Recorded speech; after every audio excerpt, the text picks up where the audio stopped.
A girl boss is a go-getter. It's somebody that says, you know what, I'm not gonna stop until I get it. To me, being a girl boss means if you don't understand it and if you need help, go on and ask people to help you, but don't quit. I think a life purpose is something that you're always going after, you know, and you feel it when it happens. At the end of the day, it's all about you. You don't want to be miserable in a career that was chosen for you. They will be proud, yes, about you, but are you going to be proud of yourself? Are you going to be happy? So you have to ask yourself, who am I? Like, do a very deep self-introspection into who you are, because that will help you in your career. Otherwise, a lot of people are stuck in careers that they don't like, just because for the money, for the status. But are you going to love it? So you have to be true to yourself at the end of the day, and you can always explain it to your parents that I feel so happy here. I don't want to go on and pursue a career that I don't like and end up being depressed. A lot of learners drop out from their courses that they're doing. Sometimes not because they can't try to pass, but just because they're not happy and they're not feeling it, you know. So just be you and be true to yourself, you know, and try to explore so that you can find out who is you. I'm 23 years old. I just currently completed my degree in Bachelor of Education last year, and I decided to continue. So this year I'm doing my honors in education.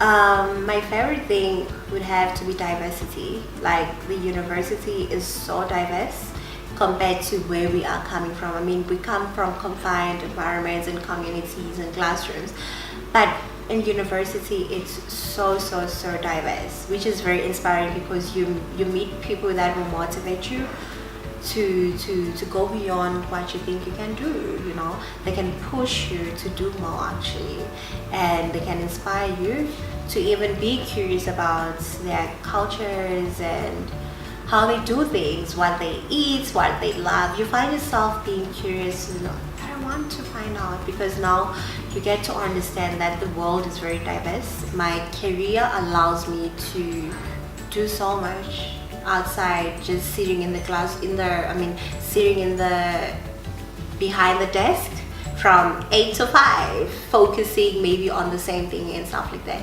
It allows me to be diverse. I see myself traveling the world. I see myself maybe having my own family and still teaching and trying to impact on other people's lives for the better. Yeah.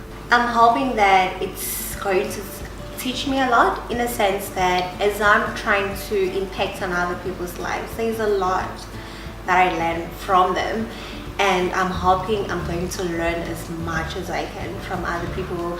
You know, we learn so much from learners. It's so amazing, because you learn something new almost each and every day. When you're doing your first year, you want to fit in, you're trying to find the right crowds to chill with, you know.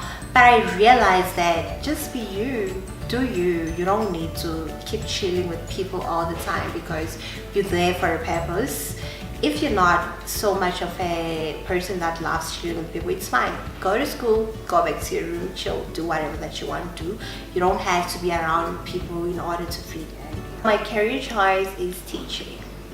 And it's not a choice that I used to think about for the longest time, that I'm gonna end up as a teacher. It's something that I had to do some self-introspection to say, this is what I love. I told myself, but then if I'm working with people, every time I'm with people, I'm happy. So this is the right profession for me. My father is a teacher as well.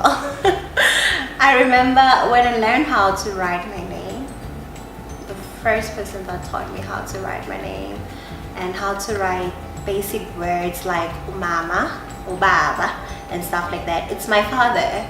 The first person that chose to draw pictures of my family, like this is dad, this is mom, and this is the baby, it's my father. So ever since I was growing up, my first teacher was my father before anybody else. So that inspired me to say, I learned from home before I even go on to learn at school. And as I was growing up, I would encounter people that have been taught by my father, and they would share the impact that he had on their lives. I've met people that say your father mentored me to be the person that I am today. Not that those people are like teachers and stuff like that, like, and they are different respective fields. They have something to say about my father, and that inspires me a lot, that he touches a lot of people out there. And then in that way I was inspired to become a teacher. So with my dad, when I was still doing high school, he had these big dreams about me. So he calls them like, he was hoping one day my daughter is going to be a doctor, she's going to be an engineer, she's going to be a chartered accountant, all these careers that the society perceive as these status. When you're a teacher or a nurse, they don't really put you in that category as like these status. So in a way, he would brag to his friend like, my daughter is passing maths, passing physics, and I'm raising not a teacher, sorry, I'm raising a doctor, I'm raising an engineer, and I grew up with my mind set up in this way that this is what my parents want me to do. Even when I was at grade 11, he would remind me, don't forget that you need to be an engineer, and he would even suggest which one. Maybe you can do geology. No, geology just doesn't have job opportunities. Maybe you can do mining engineering, please apply for that, and also apply for medicine. And I would do it because that's what he sees me as in the future. And when I told him that I applied for teaching, he just laughed at me like, why would you apply for teaching, because you're not gonna do it? I'm like, I want to do teaching. And he thought I was joking about it, and he was shocked when I told him I've registered, and I registered for teaching. Because yes, I could have done engineering, but it was not in my heart. How did you feel going against his wishes? Initially I felt so bad, because it's like, now I'm disobeying my parents, from how they raised me and how they taught me. I felt like I did not listen, but at the end of the day I also felt relieved, because I was honest with him to say, look, I understand that you wish I was a doctor or starting a career towards engineering, or maybe being a lawyer. And then I just felt so relieved that, I'm following my heart, this feels right. At the end of the day, he told me, okay, you can try it maybe for 2 weeks. If you don't like it, you can always deregister and take other options. But I enjoyed it, and I told him, I'm enjoying this and I'm happy. So he eventually understood and accepted, and then gave me my support. I've taught from primary school all the way up to high school. I've taught from grade 3 all the way up to grade 6, or grade 7 up until grade 11, because we're not really allowed to teach grade 12 if you're still like a student teacher. The type of schools that I've taught at a mixed school from both primary and high school level, and I've taught at an all boys school, and I've taught at an all girls school. And the girls' humor is so different compared to the humor of the boys. The examples that you have to use with the girls is like very different at the same time. So you have to have that in mind, that girls are different from boys, from how they learn and how they get to understand some. Because now when you're teaching girls, in terms of how you treat them, that's how they're going to respond to you. Unlike boys, they don't really care much into how you treat them in terms of attitude. All that matters to them is, when are we going to laugh next, But with girls, they sort of observe the person that is teaching them, and they sort of like judge and stuff like that.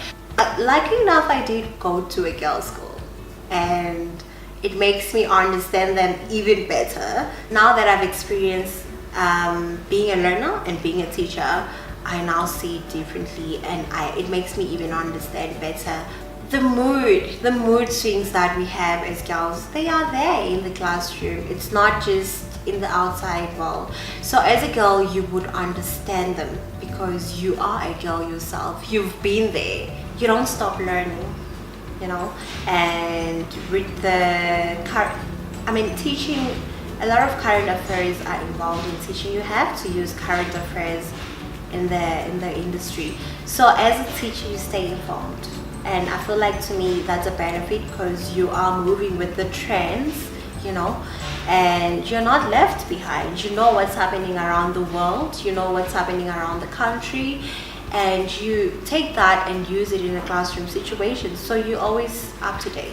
You are so informed. You go on to researching, to reading, so that when you come to the classroom, the learners are going to ask you, did you watch this? Did you do this? You know what's happening? They would also want to know and talk about it. So as a teacher, you stay informed. It's flexible. I mean, I can get to travel the world with all those holidays.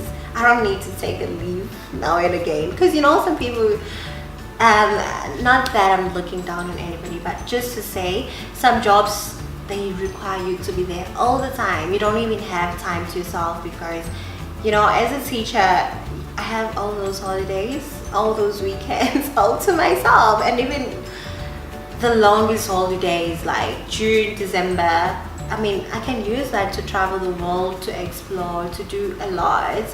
It's very flexible, you know. As a teacher, it's very flexible, and you can do a lot of other stuff outside your job.